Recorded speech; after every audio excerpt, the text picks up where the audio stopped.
I'm Lisa Schwartz with Berkeley Lab. Welcome to the webinar on our new report, Locational Value of Distributed Energy Resources. Thanks to our funders, the U.S. Department of Energy's Office of Energy Efficiency and Renewable Energy, specifically the Office of Strategic Analysis. Our presenters today are Natalie Mims-Frick and Snuler Price. Natalie is an energy efficiency program manager in the Electricity Markets and Policy Department at Berkeley Lab. She manages projects on energy efficiency and demand flexibility, including technical assistance to states and research on distributed energy resource policies and programs. Snuler Price leads the consulting firm E3's work on energy and climate policy, energy efficiency, demand response, renewable energy, and other areas. His work in part focuses on evaluation of the cost effectiveness of distributed energy resources, and he's contributed to assessments of sophisticated distributed energy resource programs in the United States, including in California and New York. He's also built several tools to support utility distribution planning and assessment of distributed energy resources. Our new report focuses on a topic that really has not gotten as much attention as it deserves, the locational value of distributed energy resources. That's their value at specific points on the electricity system, and it's relevant in resource planning, procurement, and design of distributed energy resource programs and rates. Understanding the value is increasingly important with more distributed solar and more buildings with load controls that can provide additional grid services. That's because the potential value of a distributed resource depends not just on its capability, but as well as the specific cost that it can defer or avoid at that specific location. Policies, regulations, and electricity markets affect assessment of that value, and several jurisdictions have provided guidance for utilities for considering distributed resources as non-wires alternatives for transmission and distribution. Our report covers both, but we focus on distribution systems. The report and today's slides are posted at the link in the chat box and on this slide. So why might state policymakers and utility regulators be interested in alternatives to traditional distribution system investments where feasible? Well, one reason is that distribution system investments are very large. For investor-owned utilities in the United States, they account for the largest part of capital expenditures. In the year 2019, that amounted to 29% of those expenditures, some $39 billion. And the Energy Information Administration estimated that distribution system capital investments for major electric utilities of all kinds, publicly owned and investor-owned utilities, nearly doubled over the past decade. Natalie? Thanks, Lisa. So I'm going to spend a few minutes talking about the utility system benefits of distributed energy resources. And I'll build on what Lisa was just discussing, expenditures on the distribution system, and quantifying the locational value of DERs is important because it's informing distribution system planning, and it can help maintain a reliable least cost electricity system. And it's also important for procurement and rates and programs. And the table on this chart shows the objective, capability, and challenges for procurement, rates, and program use cases. DERs can provide significant benefits to the grid by controlling or reducing electricity consumption, or by generating electricity, which can avoid electricity system costs. The table on this chart shows the grid services that DERs can provide, and it's grouped into 3 different categories: generation, which includes energy and capacity; ancillary services, which includes contingency reserves, frequency regulation, and ramping; and then delivery services, such as non-wires alternatives or solutions and voltage support. The potential value of a DER at a specific location on the grid is determined by the capability of the resource and the potential cost it can avoid in that location.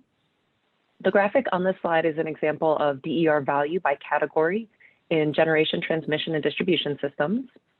And DERs have location-specific value, so the value creation begins at the distribution system level, and then their impact also extends to generation and transmission. So for example, if DERs reduce line losses, then they can save energy on the transmission and distribution system, and maybe congestion. And then on the generation side, reduced fuel needs for generating power or reducing procurement needs creates generation value. Focusing on one of our use cases as an example, non-wires alternatives.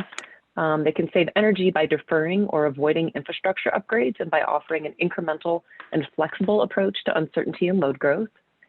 Additionally, if a utility uses a competitive solicitation for non-wires alternatives, they can evaluate the responses to determine the lowest reasonable cost solution, including implementation and risks. One way of understanding if DERs can provide a least cost solution is through locational net benefits analysis, which analyzes the cost and benefits of DERs to determine the net benefits of DERs for a specific area of the distribution system. This is my last slide before I hand it over to Snoo. So if load reduction or generation from DERs align with the distribution system peak, or generally the electricity system, then it's going to be more valuable to the utility system. So for example, if a peak load occurs in the middle of the day or early evening in the summer, then solar can provide benefits. But if peak loads are later in the day, then solar might not be able to help out. And the graphics on this slide show how distributed solar plus energy storage can reduce distribution system peaks when the peaks are coincident. So in the figure on the top, there's a 2000 kW solar system and a 1500 kW battery, and they're co-located on a distribution system in an area of need. And the battery charges from the solar in the morning, which is shown on that graphic in the very top right. And then it discharges during the system and part of the distribution system peak hours. And the combination of these resources provide a 2500 kW distribution peak reduction. And then down on the graphic on the bottom, the distribution peak load happens later in the day, and it doesn't overlap with the system peak or much of the solar generation. So in this example, we're assuming that the utility provides an incentive to customers to reduce distribution system peak, so the battery owner will act accordingly. And in this example, the solar plus storage contributes a little over 1700 kW to reducing the distribution system peak. So I will hand it over to Snoo now. And Snoo, just let me know when you want to go to the next slide. Perfect. Thank you, Natalie. Thank you, Natalie. And thank you all for joining us. I think it's afternoon for most. I'm going to start by just trying to make a few points around some of the complexities and just sort of acknowledge the complexities of capturing locational value in a few ways. I think this is one of the areas where there's really no way out but through. So I've got to head out in a minute, but I'll I don't know, maybe we can mute that participant if possible. And so I'm not going to do an engineering presentation, but I want to give enough so that everybody has some intuition for some of the things you may be seeing in local, like non-wire solicitations, what have you, around the engineering and some of that complexity.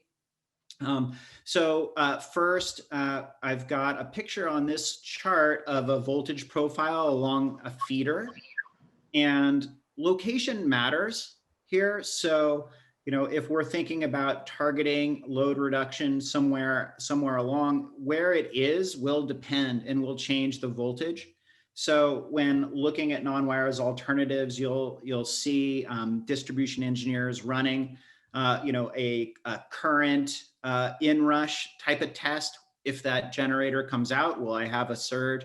Will I be able to manage my voltage profiles? It's not just we sprinkle DERs out on the world and we get local benefits. There's engineering, there's some consideration behind it, and managing customer power quality is one of those.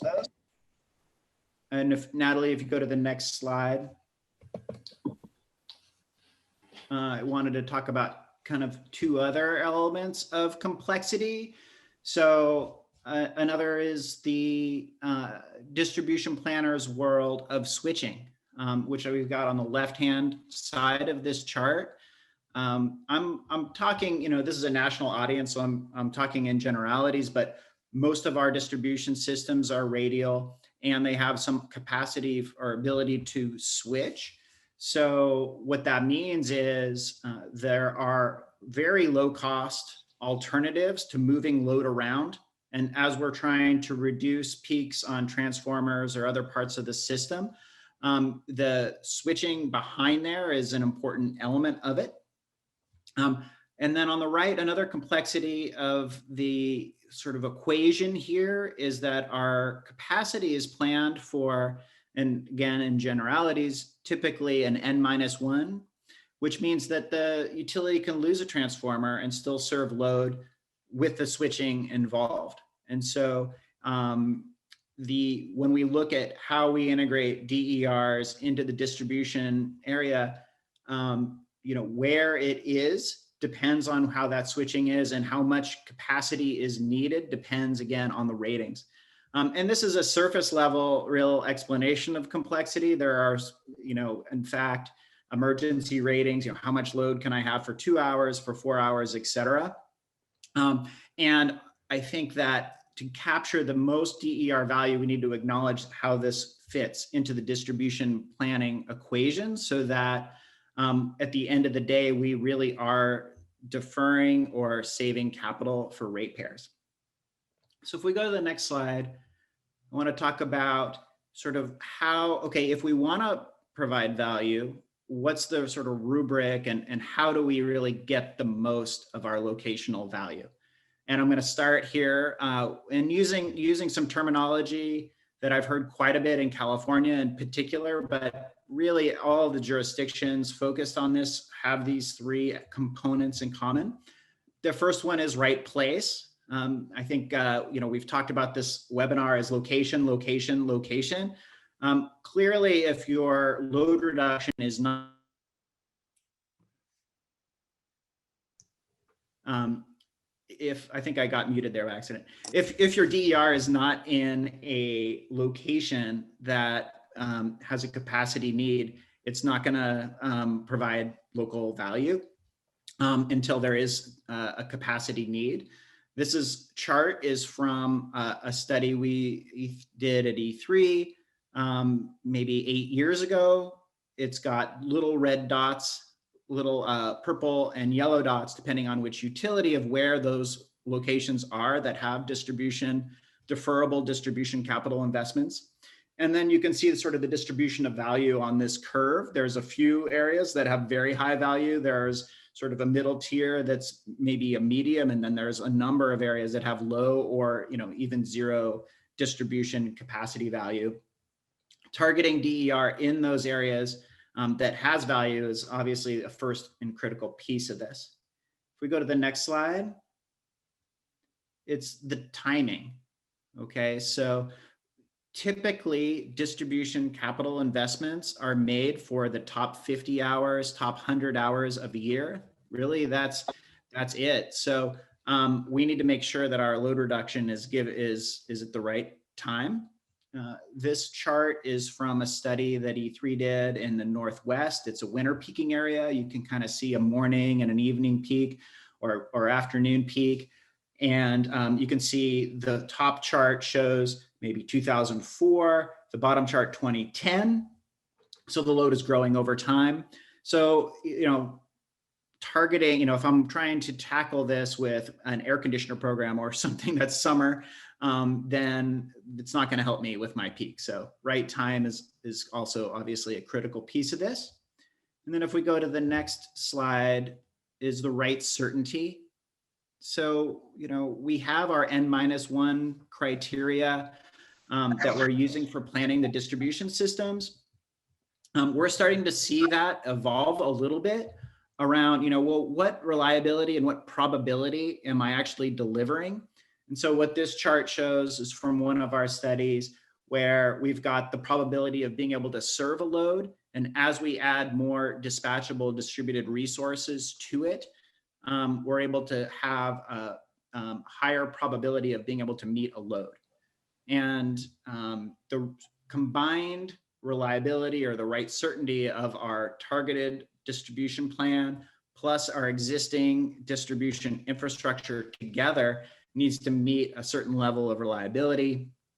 And we can start to use this as a tool to kind of get at that overall plan that's providing a good value to customers and a reliable service. So if we go to the next slide, I want to talk a little bit more specifically about the value. How much value is there? And there's really two broad ways that different jurisdictions, and we're going to go through examples later in the presentation, are getting at this value. The first one is an area-specific analysis of the voided distribution costs. And that's typically looking right at the distribution capital plan. What does the distribution engineer need to purchase from capital to upgrade an area? It's forward-looking. It's very specific to the investment that we're trying to defer or remove. The second way that the value is often assessed is through the distribution marginal cost of service study. And typically the marginal cost studies are done for really not the purpose of targeting distributed resources or getting at the locational value. Usually they're there for rate making purposes, and they're often system wide. Often they use forward-looking investments as well as historical. The advantage is that they're there and you can find them. Most utilities that do a marginal cost of service study will have values for your local distribution. But you need to be aware of sort of what that is. If obviously you've got the sort of regression trend of historical peak load system-wide to total spending for capacity, what you've got there is sort of a long run average distribution value, not the specific ratepayer benefits of a specific investment. And if we go to the next slide, I wanted to kind of unpack a little bit on how you do the locational value. We use what we call the present worth method. I think it's pretty well accepted in the industry as the best way to do this. It's also called the differential revenue requirement method. And, and the risk of boring everyone, we've got formulas on the page.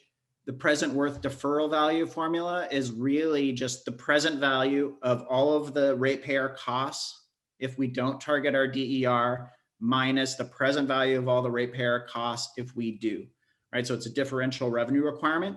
That's the first step. The second step is, well, how much firm peak load reduction do I need in order to convince my distribution team to defer that capital? Okay, so that's the denominator in that middle formula there. And it's not how much MVA of my transformer, it's really how much do I need to make that delayed cash flow stream for ratepayers, okay?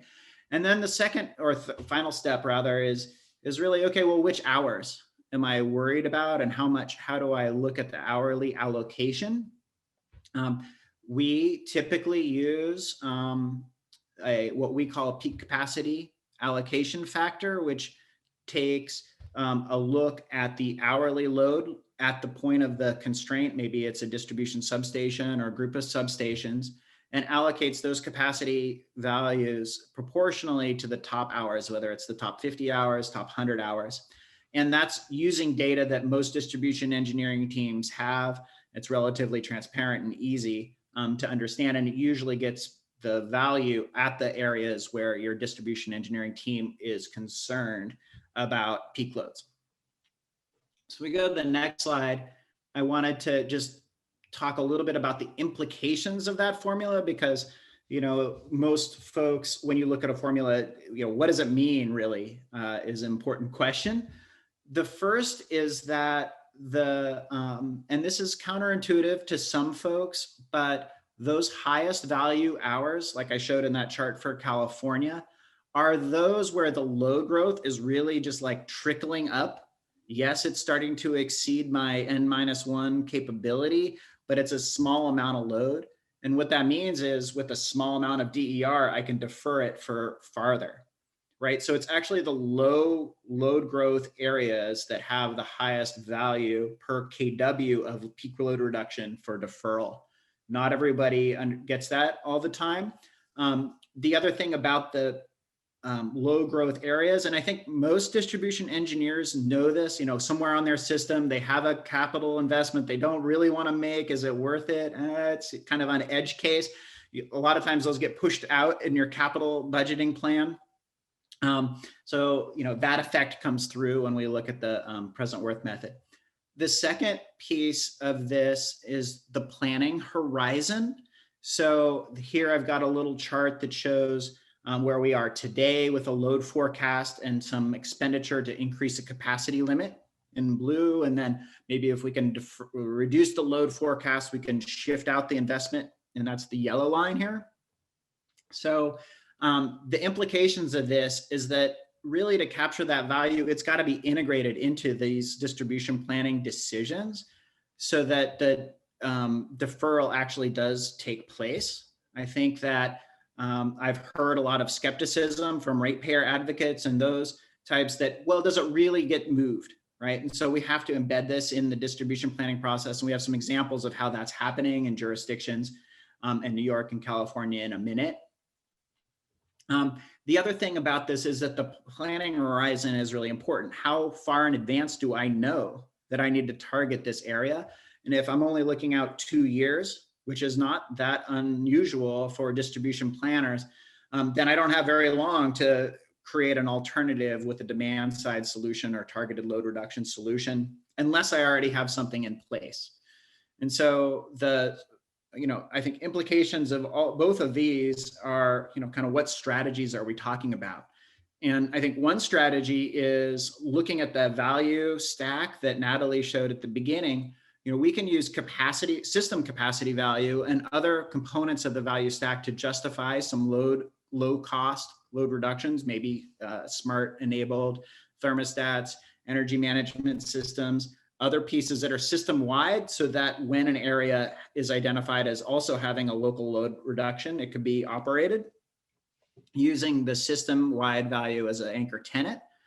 The other piece of this is to think about the future where, with additional loads coming on through electrification of vehicles, which is an area where we're really looking at a lot because there are big loads. How are we going to prioritize our investment in distribution areas? And I think that targeted DER and flexible charging really provide another opportunity to get at this local value. And I think that local value will increase over time as we see more investments. If we go to the next slide. And then I think this is the last one before I turn it back to Natalie to talk about some of our examples. And I'll do this quickly. In the resources that Lisa provided a link to on the webpage, we went through and looked at a number, quite a few of the different tools that are out there to help with this valuation. And we've grouped them into tools that look at single distributed resource solutions, those that look at portfolios of solutions, and then those that are particularly focused on battery storage.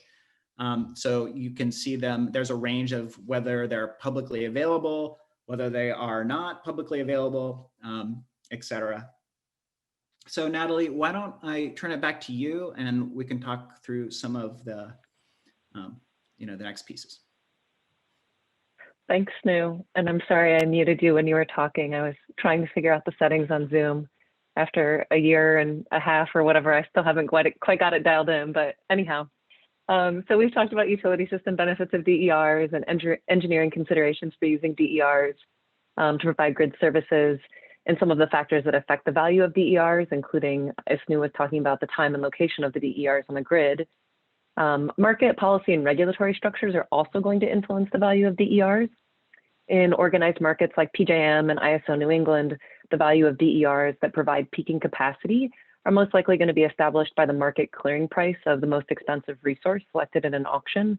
And in contrast, as we're all aware of these days, ERCOT uses an energy-only market for developing their price for their new resources.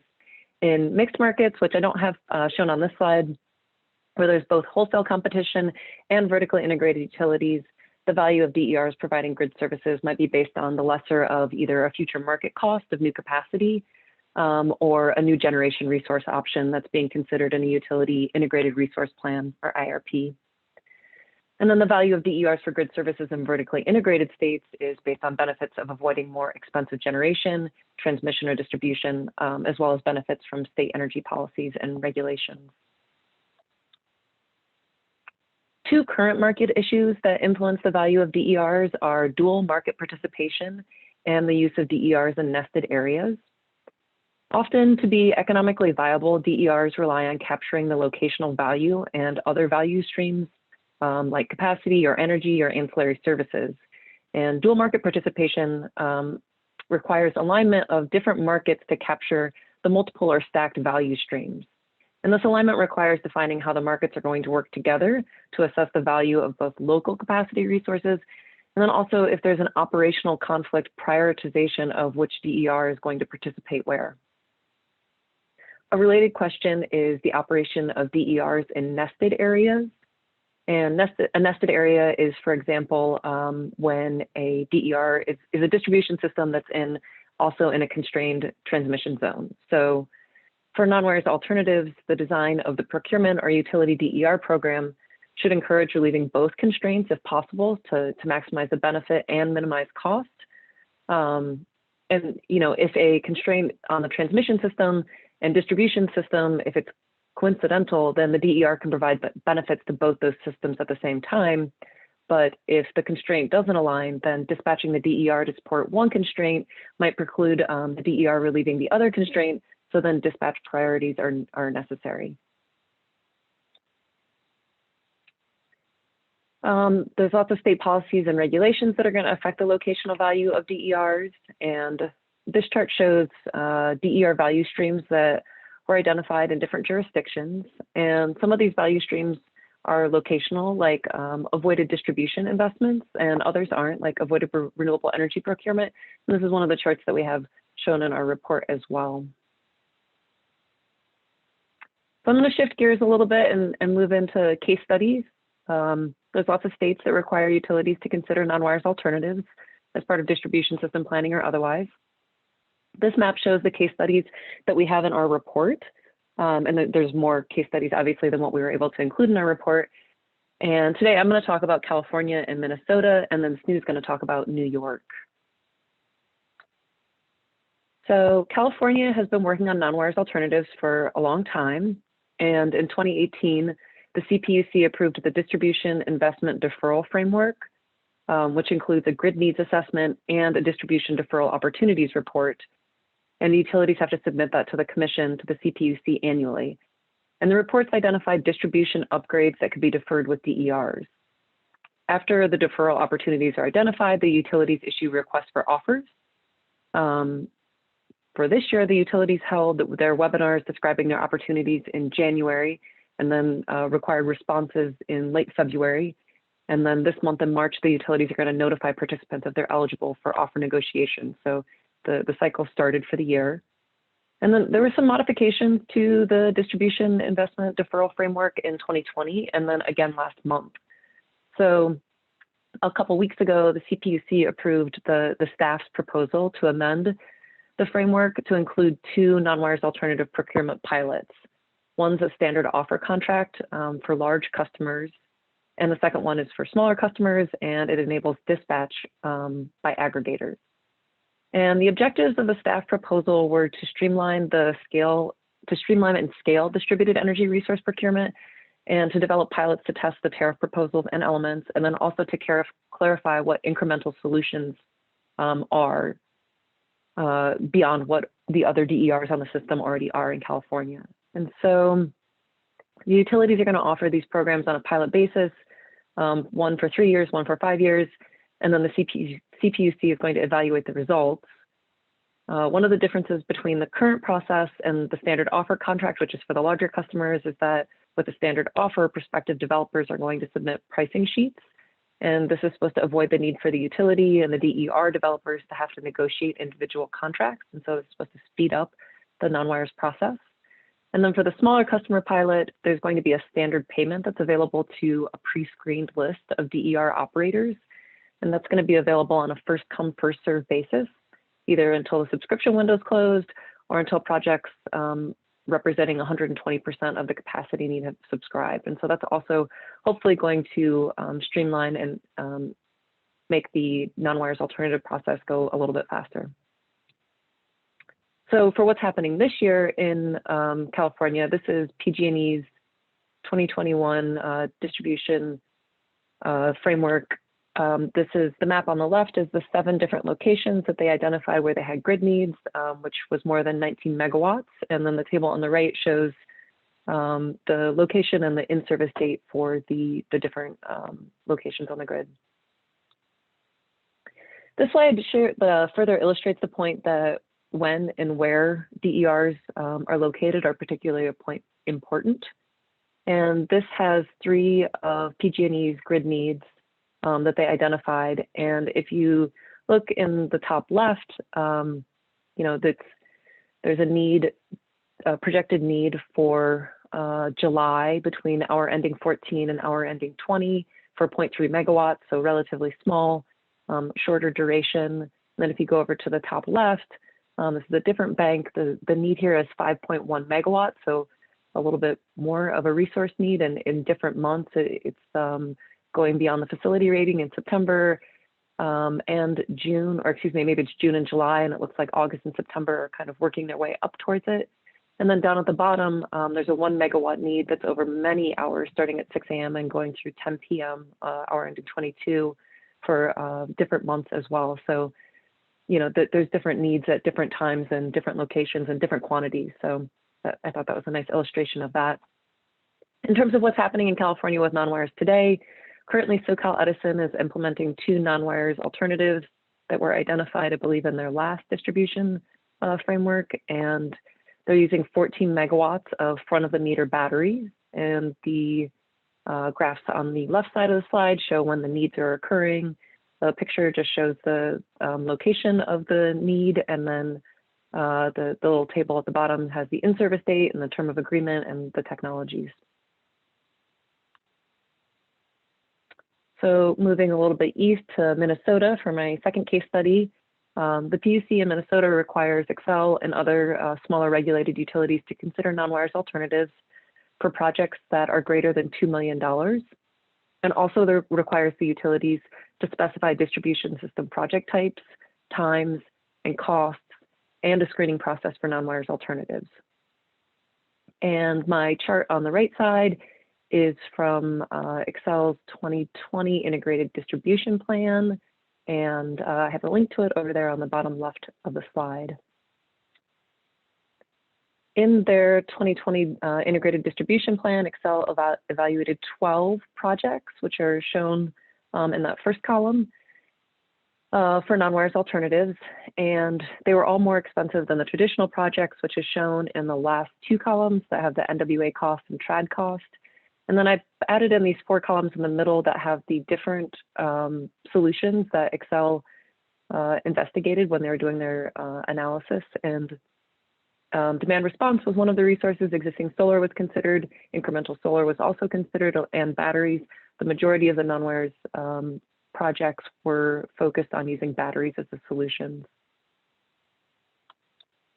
In terms of what's happening today with non-wires and non-wires alternatives in Minnesota, Xcel piloted a project in central Minnesota with CEE, and CEE used targeted outreach using community-based strategies to increase participation.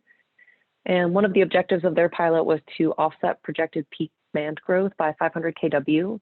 And another objective was to test geo-targeting demand response as a distribution system resource to assist with local grid management. So the pilot was concluded in 2020, and it achieved its goals for both efficiency and demand response. And during the time frame of the pilot happening, the utility updated its forecast and found out that they didn't need a distribution system upgrade any longer.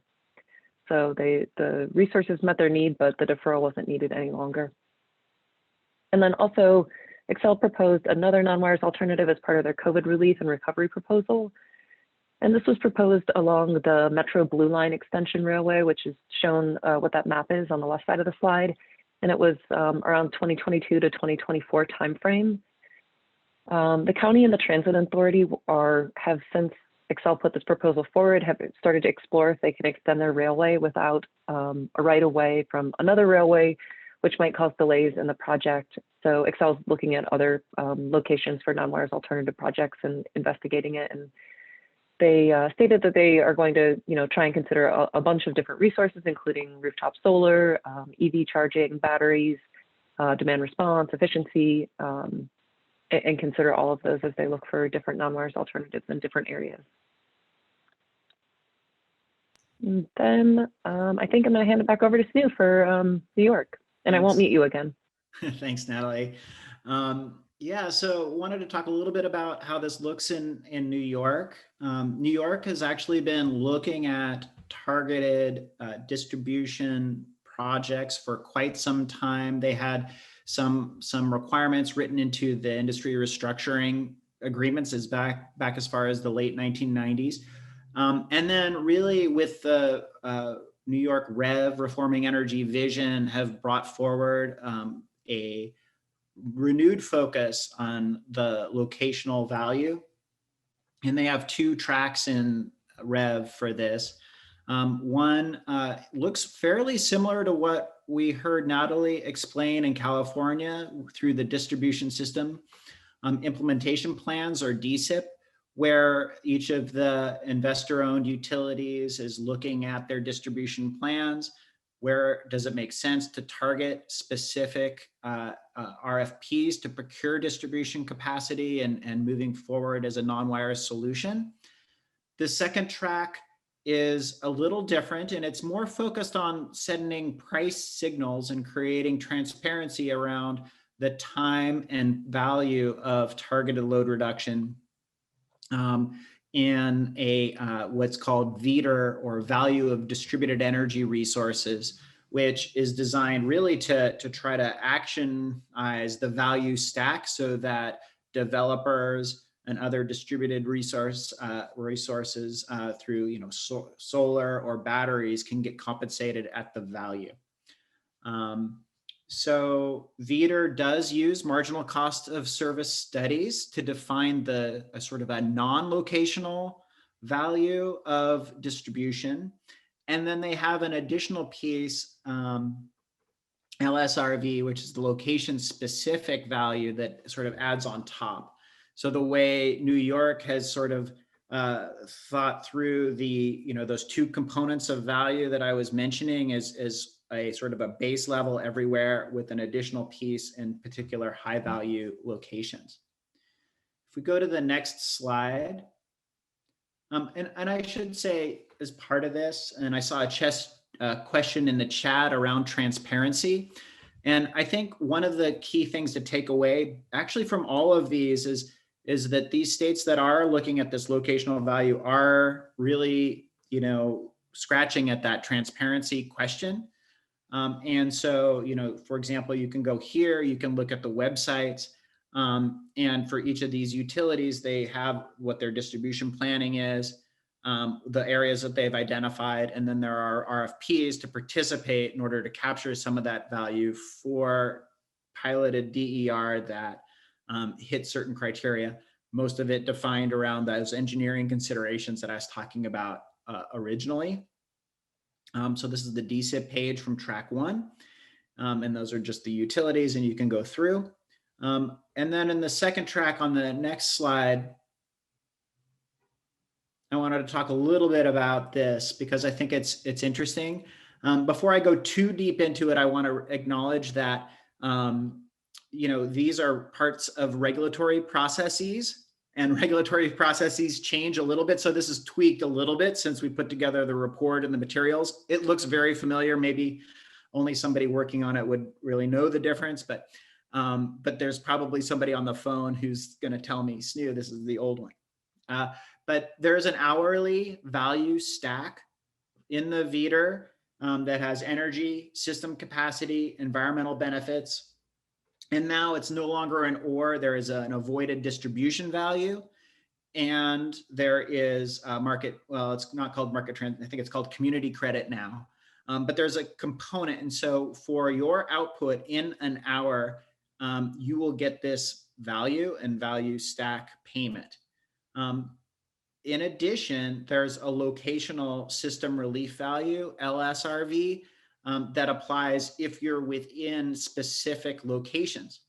So it's a really important element of this is that the pricing mechanism encourages investment in distributed resources where, the location piece, where it's valuable.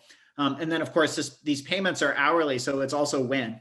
And so LSRV credits available to projects that are located in the constrained areas. We've shown some maps of where those look like. I believe these are the Con Ed maps, given it's Manhattan. And they're available on the website. Compensation is tied to the high value hours. I think this is another thing that's changed now in VEDR. You get, I think, a day ahead notice of when those hours are, as opposed to just the utilities top load hours. And then there's a website component of the transparency behind all of this to kind of move it forward. So in summary, New York kind of has both. They have a DSIP planning process, procurement of local capacity, and then they have a price-based approach that provides signals for participation in really, service territory wide, but higher value payments for projects also in the right location at the right time. So if I go to the next slide, I think this might be back to you, Natalie. And maybe just as a reminder, this would be a great time for folks who have questions probably to tee up and start putting them in, because I think we're going to have a question period later. Natalie? Yes, that is 100% correct. I have, I think, 2 more slides, and then we're going to do our Q&A. So I did manage to mute everyone, so you're going to have to put your questions in the chat because I'm not going to try and wrangle that any further. And if we can't get to any of your questions, we'll certainly follow up with you. But okay, so what have we learned so far? So we know utilities are spending lots of money on their distribution systems, and the DERs can be used as non-wires alternatives if they're saving energy at the right time in the right place. But what else do we know? So first, as Snu talked about, the approach to quantifying the value of DERs to avoid or defer distribution capacity has been around for quite some time. And we have case studies in the report that talk about how the approach has been refined over time. Another lesson that we've learned is that the highest value opportunities for DERs to provide non-wires alternatives is where low load growth is driving the utility towards a big capital investment. Snu talked about that early on. And it seems a little bit counterintuitive, but the slower load growth allows the utility to plan to defer infrastructure, which may also have a higher value per kW of load release.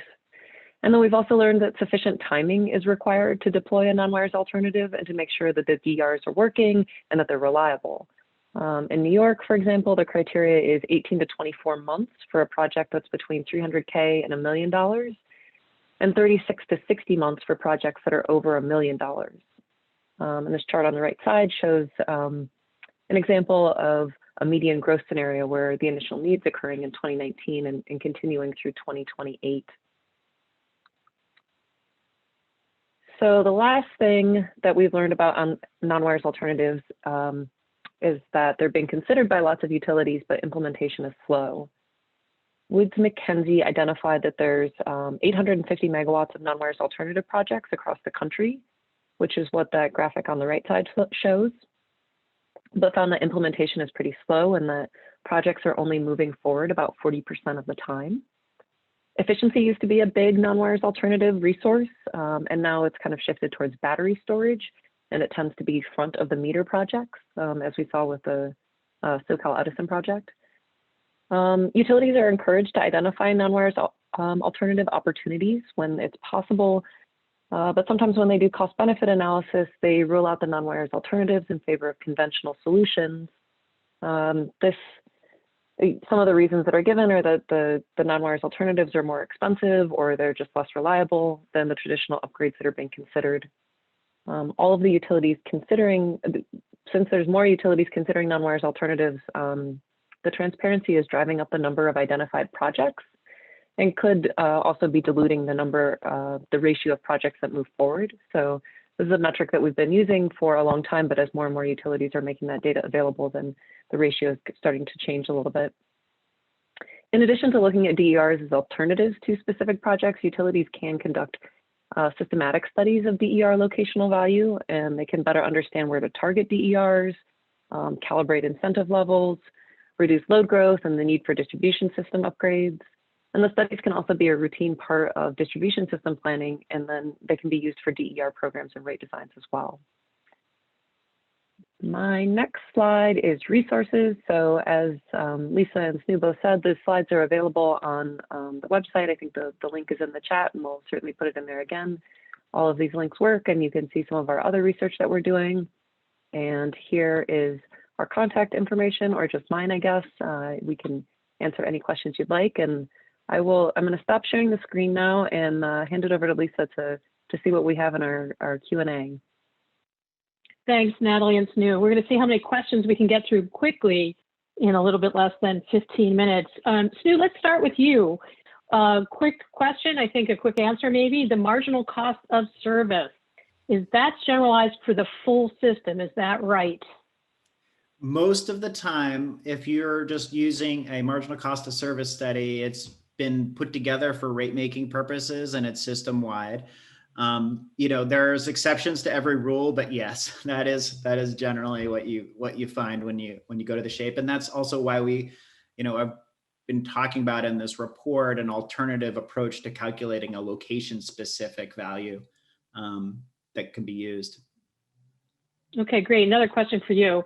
You talked about sometimes the greatest value is these like sort of low load growth areas that, you're not going to have a lot of revenue requirement running through the wires. And so it might be hard to recoup costs. It keeps getting, shunted back. So what about for high growth areas? Are there alternative system upgrades that can provide more value than distributed energy resources like wires, maybe local power plants, or do these areas generally just have fewer benefits? I think just to make it a little clearer. Yeah, the high growth areas are tough usually with a targeted distributed resource. There's a number of options. Local generation could be one, but also more transmission, a new substation, those types of things. The worst situation is forecast high growth and a lot of uncertainty. So, it might, that giant subdivision might come online or it might not. And it puts a utility in a tough place about where to put ratepayer dollars and do I really want to invest there?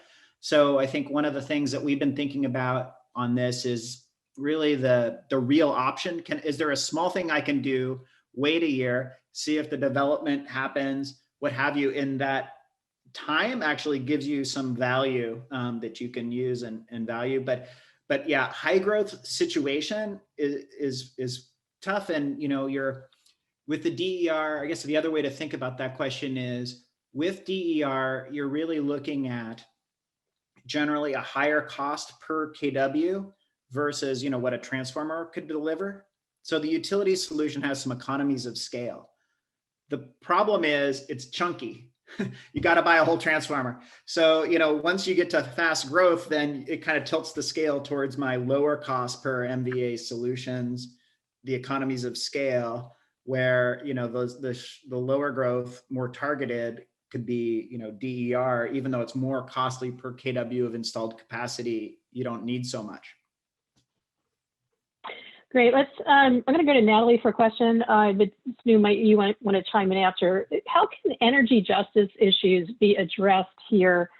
For example, what if there aren't that many benefits to distributed energy, or there are many benefits to distributed energy resources for some reason in more wealthy areas, but not so much in low income areas? So has there been any thought to equity issues with respect to non-wires alternatives and community-based solutions? Yeah, that's a great question. I don't know of examples that are specific to non-wires alternatives. I know that there's several commissions and states that are looking at how to integrate equity and affordability has always been an issue, but equity issues into planning processes. I know the CPUC is trying to look at how to bring their environmental justice issues into relevant proceedings, but distribution system planning hasn't been directly identified there. Oregon and Washington have been thinking about it, but those are more for the bulk system power planning processes that I'm aware of. So I don't know, Snu, if you know something that's more focused. Well, I think it's an important consideration. Anytime we're talking about making investments, I think that's an important lens. The New York example has some of that. For example, it's got remote net metering that's enabled through VETR. So, apartment owners can have access to purchasing renewable energy without having to own the home, which opens it up for a lot more folks. Also, there's not a specific investment that access would require their FICO score, other pieces of that. So there's elements in this, and probably, I think something that we're going to see more of. From an engineering standpoint, I haven't seen the opportunities are all in low income or not. I haven't really seen much correlation between where the opportunities are and where, the disadvantaged communities line up. But anytime you're making investments, I think that is a lens to bring forward, and one we're seeing. Natalie, on slide 29, there's the quick question about that. That's the slide that had the table from Excel's distribution plan, and where they were considering non-wires alternatives. And an alert reader noticed that it didn't include energy efficiency. Was energy efficiency actually excluded from the analysis? And if so, did Excel explain why? Efficiency wasn't excluded. And Lisa, maybe you know the answer to this better off the top of your head. I'm not certain, but I believe that Excel said that they included efficiency as part of their risk assessment. And so I'm not certain if that just means that it was a load reduction, or if it was considered in some other way, but it was not explicitly considered as a resource that could solve any of their grid needs in the way that the demand response and solar and batteries were. So they said it wasn't excluded, but it wasn't clear how it was included to me. And I haven't done any follow-up with them to find out what exactly they did. This is where I'll phone a friend, and I see Tricia DeBleek, or at least was on the webinar. So Tricia, if you know the answer to the question, you could actually enter the answer in the chat box, and we would all appreciate it. Stu or Natalie, I think this question can go to either of you. Someone's looking for sort of a national average in value or cents per kW or kWh when it comes, well, it would be kW when it comes to capacity contribution. If not, are there some higher and low numbers, just some resources there? Yes, I'll take I'll bravely take a shot at this. Obviously we've marketed this as location, and then now we're talking about national average. But, one way to think about this is that curve goes from zero value up to really steep. And I think that until it gets to, the $50 per kW year of distribution value, most people just it's not going to be enough to really matter. This is a big process we're talking about targeting. And if that's 100 hours, that's 50 cents a kilowatt hour, if I'm doing the math right. But before we get excited about that, that's only 100 hours, right? So you can kind of see how much value that could contribute to a project relative to other elements of the component. And there are areas like those that I showed in Manhattan, obviously more expensive area and more difficult to target things, that have a value that's much higher than the $50 I was just talking about, several hundred. So there's a range from zero to a lot. And I think it's really more of how much work do we want to go for to get out that $50, given, it's not just free benefits that fall off the truck. It's really got to be integrated into the distribution planning process. Let me ask a hard question. So this is about electrification, right? And so that can really change things. So does that, certainly you want greater asset utilization, no matter what kind of system you have now or in the future. But how do transmission and distribution operators hedge against the possibility of low growth with electrification that could be quite rapid when they're making decisions today about non-wire solutions? I'll take the first shot, but jump in, Natalie. And this is something that we have been looking at a fair amount. So one of the big areas of electrification that, is here and upon us is the electric vehicles. And so one sort of line of defense there is, basically as people start with a new device, kind of teaching how that's going to work in terms of charging, and so we've done a lot of work and are being asked, and many others are doing work right now on what we call VGI, vehicle grid integration, which is timing the charging to get that better asset utilization. Notwithstanding that, though, we will get investments that are triggered because of the load growth associated with EVs, especially in these states that are really leaning in. Here in California, our governor said no new all electric vehicle requirement in the future, and others are looking at that. So the second piece of this is, as we have to invest more in distribution capital, I think that there will be more constraint on the utility capital budget. And maybe what that does is more opportunity for those growing areas that aren't our big electrification centers to have DER to keep some budget to make the big investments where we are seeing a lot of growth and following it. So I think just more pressure on distribution investment will make it more important to think about this locational value and see if we can get it integrated into our regular planning process. I'm going to try to squeeze in at least one more question here. This is a really good question. So a lot of states have these sort of minimum project size requirements for non-wires alternatives. And my understanding is they do that because, below a certain size, it's just not worth it for the developers or the customers or the utilities to get into it. But that seems to contrast with, what we've heard, from USNU in particular, that you're focusing on, maybe low load growth areas and, maybe smaller projects. And you're trying to do things, push things off for a year. How do you sort of justify those two? And are those, project cost limits maybe too high? Maybe, it's both. It's quantity and, the value. So, a lot of the, the opportunity is dollars per kW. Absolutely. Everybody wants to know how much per kW, but if I can only sell you, 100 kilowatts, it's still a small project, even if it's a high value. So it's both things together. I think that the threshold on a specific capital dollar comes out because it's just very clear criteria that a utility can follow. They can just line up their capital plan and they see what costs more than a threshold. So, I think there's some expedience there, even though some of those they exclude might have high value for a few kilowatts. Natalie, we only have about a minute left. Do we want to go a little bit over for people who can stay? I don't know if you and Stu can stay, or do you want to end it here? I can stay. I don't know if you're, sorry. I'm good.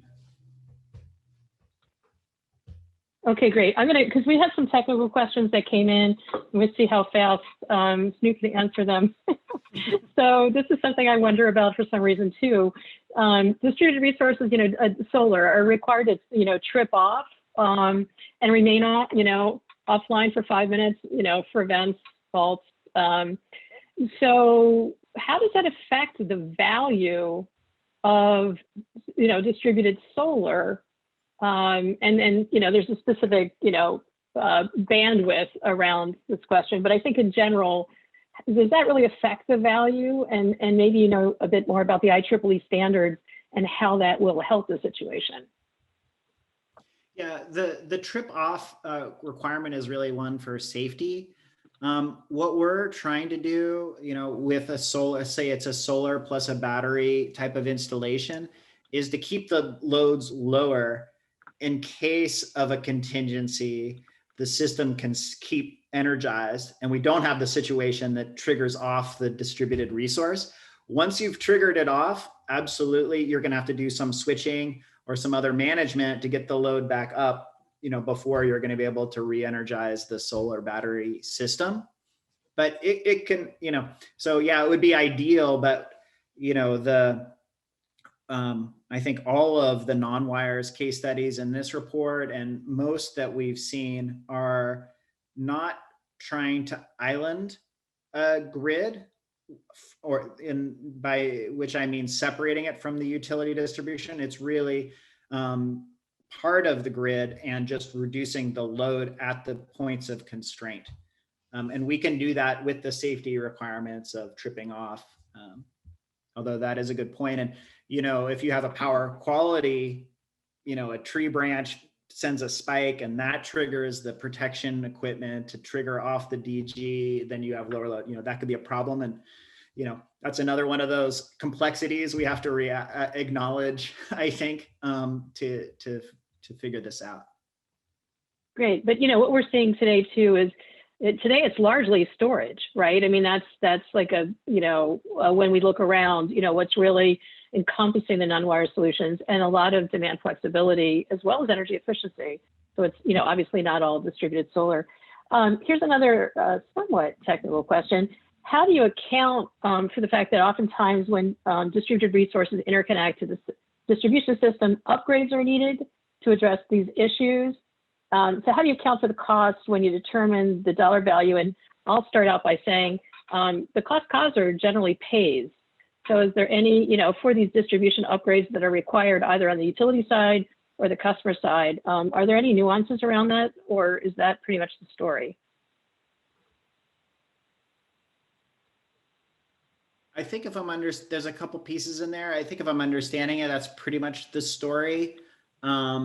You'll see in all of these areas that there's been some engineering studies done around hosting capacity to kind of characterize how much a piece of equipment can, how much DG can be accommodated.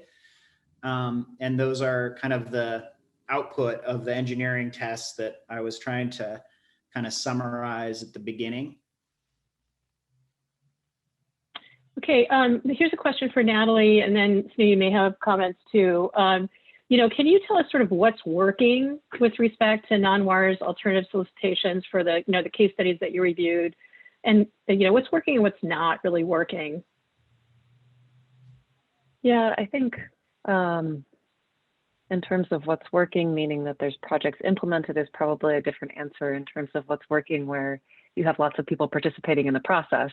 So I'm going to opt for the participation in the process side of the answer. And I think that the staff's proposal, the staff's language that they put forward in California that the CPUC accepted, that was really talking about all of the challenges that California has been having with trying to figure out how to get DER aggregators and participants involved in the non-wires alternatives process in California, was really interesting in focusing on how to get people to be able to provide cost of what the resources are and have that turn into a project more quickly. Seems to be like something that's pretty important and that needs to be worked out in a lot of places. I think on the other side of things, on the planning side, having lots of transparency around what the costs and assumptions are that you're using for your resources is pretty important. Across a lot of the case studies we looked at, there was very different cost structures, very different different levels of transparency about what resources were and were not being used and how much they cost and when they were being implemented. So those are just, I guess, two little tidbits that I'll add in. I'm sure Snu has lots more. Yeah, I mean, I would just say, I think we're, at a crossroads looking at the, particularly, either the DSIP or the California version and the DDOR, RFPs, DDIF, DIDF. And, I think we're on the fence. It's I think been both demonstrated that it's possible and there. And I think it's got challenges too that are in this operational realities of, are we really delivering value for ratepayers? I think that with more, as we build up the muscles to be able to do it better and easier and quicker, I think we'll find more opportunities. And, I think that the transparency side of this is really key. So what are all the pieces that need to happen to get to that place? I think is one consideration.